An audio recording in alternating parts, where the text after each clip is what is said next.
That's not a good thing for the businesses in Montauk. Going back to level playing field, I have to scratch my head and say, I remember the current board saying that the much-loved farmers market couldn't exist on the Nick and Tony's parking lot because it was an improper extension of their certificate of occupancy and it was an extension of their business that hadn't been allowed yet. And it seems like I'm not hearing any of that same comments about what is a much worse situation, but the same kind of violations out in Montauk. So I don't see the board reacting to the two things either sanely or in a level playing field sort of way. Yeah, that's a great point. Yeah, that's a terrific point. I mean, here they were ready to close that one down, Right. and yet all of those places that are, having all of this tremendous amount of crowds and violations that going on there, with cars in the middle of the night and stuff. It's very hard to live with that kind of thing.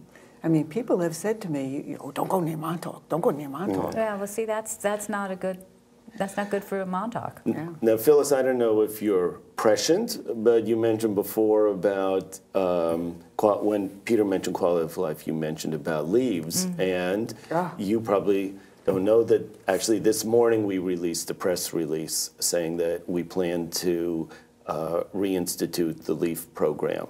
And we're... You mean I won't have to eat my 1,750,000 leaves this year? Yes. We'll have to be elected first, Phyllis. In the manner of our slate, Peter and Sylvia and me, it was very well researched. I always have to worry. The newspapers say keep it to one page, and I'm trying to keep it to 3 or 4 pages because it's my tendency to run numerous spreadsheets and analyze it. But we feel that actually there are thousands and thousands of taxpayers who have actually suffered financially by removing it, and that it was not an efficient form of trying to give someone a tax break, because all you did was for thousands of people essentially transfer paying a small amount of money in taxes to paying a much, much larger amount out of your wallet. And that was not a new discovery. We know many, many people who have come to the town board and pointed that out. But we actually tried to put some numbers down on the paper. I made some estimates how many thousands of houses could use the program and would use the program. And we felt it was a good public policy decision. Well, I mean, that to me is a very, very important issue, because frankly, I've even stated this before, that of all of the tax money that I contribute to East Hampton, the only thing I really get, and of course, obviously, police and fire, not, Right. the only thing I really did ever benefit from was the LEAF program. And there it was. I was stuck. You were a user. You were a big user of the LEAF program. Oh my goodness, I So- certainly was. Yeah. I mean, I waited for that truck. If I heard that truck down the hall and it was down the street and it was 7 o'clock in the morning, I got up and went out and got the last few leaves out to them so that he would take them all. I mean, I live with preserve in front of me, and behind me, and the side of me, which is very nice. Right. But I have gotten to the point where I see the leaves in the spring, and I'm the only person who says, oh my God. I have to pick them all up. They're coming out. We want to make you happy again when spring comes. Well, that would be a really great asset for the people, particularly in the springs. And speaking of the springs, we know that we've had some code enforcement issues with housing, and I'm wondering if you have had a chance to think about any of that stuff as well. Have you just had any ideas about, we are very dense where we are, and, Well, I know, first of all, that we won't be proposing any accessory housing in Springs in terms of accessory apartments, and giving amnesty to those who are running illegal houses, as proposed by the current administration. I think the residents of Springs overwhelmingly responded to that they don't want that. Springs is already the densest populated part of town, and we see a number of problems that are caused by that density. One of those problems is obviously the school taxes are the highest in town. That's right. And the level of taxes generally are the highest, and it basically reflects the fact that the most densely places do have the highest taxes as a result. So, housing is an ongoing issue, especially in a resort community like ours, where the real estate mantra is location, location, location, and certainly we have the location. East Hampton is a beautiful, amazing town, and so there's always going to be pressure in terms of the number of people who will want to live here. And I think what's really important with housing is that we make sure that we have a well-represented number of residents, that we continue this great balance of farming and fishing families that have been here since the original Dungan Pattons and first settlers, right through to our fancy billionaires and their lifestyles as well, and everything in between. I think that's a great benefit to this town.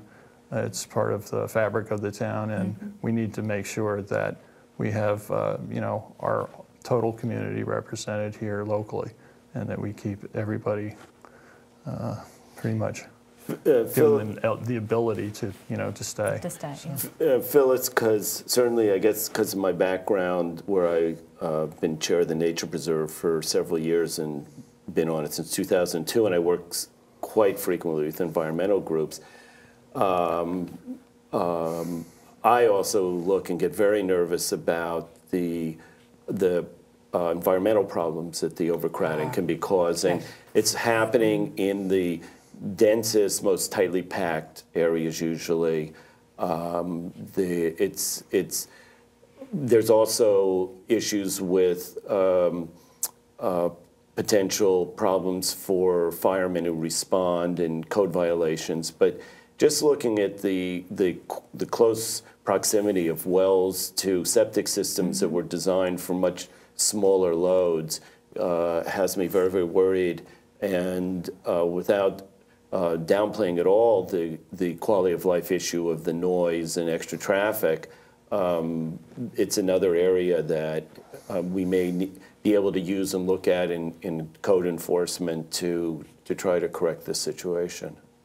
Well, I think anything that has to do with the quality of the water, whether it be the water we swim in or the water we drink, is very, very important because, these, first of all, the water we swim in is our life's blood. That's what many of us make our living off, as well as enjoy and use regularly, like me. But there's also, the quality of the water that comes into my house. I have a well, and I guard it as carefully as I can. But I'm only one house in, amidst of a crowded area of the Springs, and I won't put a drop on my fertilizer. Everything is organic, or else. So it's something that we have to really consider. I know that they're talking about a lot of water pollution and up island, and we have to be very careful with that. So pollution is an issue that we have to think about. And I'm wondering if there's any other things that you would like to talk about as far as how we can safeguard our water. Well, I think one of the ways moving forward with safeguarding our drinking water is finding better ways to remove nitrogen from our septic waste systems. And because that not only does it contaminate our drinking water, but it also contaminates our surface waters in our harbors. And it's a major source of pollution in our harbors. It changes the whole biochemistry of our harbors, takes oxygen out, creates algae blooms, which kill off shellfish and finfish, larval finfish. The estuaries are the nurse grounds for almost all of our coastal fishes spawn in our estuaries. So they're vitally important, not only just for recreation, but also we get our food from the Industry. sea. Yeah. Yes, we do, So. and we love it. And I very much support the fishing industry out here, and we need to make sure that Yes. it is a sustainable industry if we treat it correctly, and we need to make sure that that stays a viable industry for the east end of Long Island.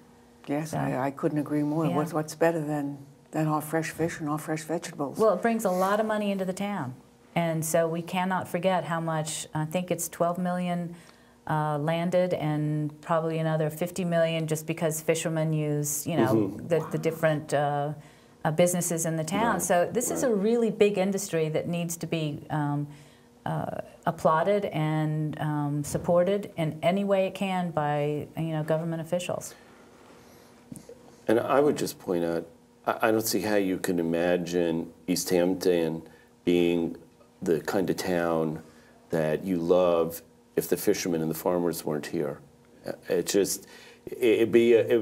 would be a kind of gentrification into a resort that it takes away all the character of, and I believe that the three of us are really going to fight to maintain a lot of the character that is what brought people here and what people who were born here come to love. And I feel especially strong about the younger generation, whether it's beach access, and how they want to use the beach, and we support the trustees in their defense and the lawsuit.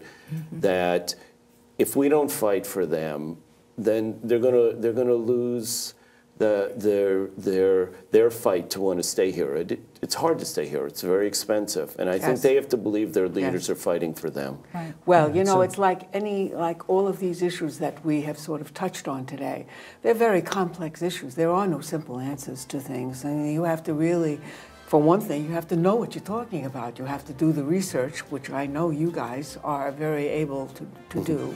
And then you have to really try to seek some kind of balance in That's your it. solutions. Exactly. And that's why I'm hoping you guys get elected.